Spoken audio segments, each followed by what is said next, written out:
Une famille exploitait environ 20 acres de terrain, protégés par une clôture installée en 1910, date à laquelle leurs ancêtres avaient pris possession du domaine.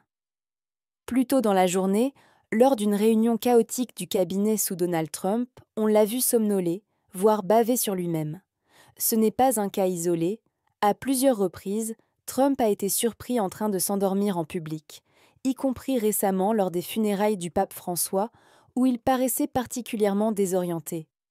Ce soir-là, il a accordé une interview confuse et gênante à News Nation.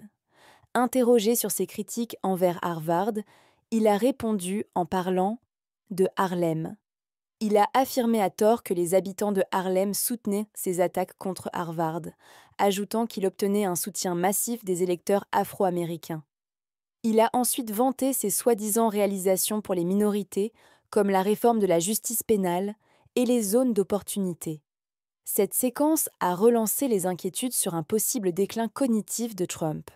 Il confond des lieux, s'exprime de façon incohérente et ses propos sont souvent déconnectés de la réalité. Dans un autre extrait de l'interview, Trump parle d'accords commerciaux fictifs avec des pays qui, selon lui, l'appellent jour et nuit. Il propose d'imposer des taxes douanières très élevées au lieu de négocier, citant des chiffres irréalistes. Plus loin, il affirme que la Chine ne commerce plus avec les États-Unis à cause de ses tarifs élevés, ce qu'aucune source officielle ne confirme. Son propre représentant au commerce reconnaît même qu'il n'y a actuellement aucun dialogue formel avec la Chine. Cette contradiction illustre l'écart entre ses déclarations et la réalité. À un moment, Trump se plaint de voir des drones dans le ciel à la place de la Lune, exprimant sa peur de cette technologie.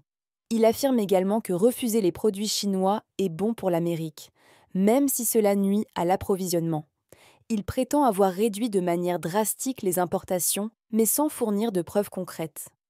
Pendant l'interview, les animateurs, Chris Cuomo, Bill O'Reilly et Stephen A. Smith, semblent mal à l'aise, évitant de confronter Trump sur ses propos décousus.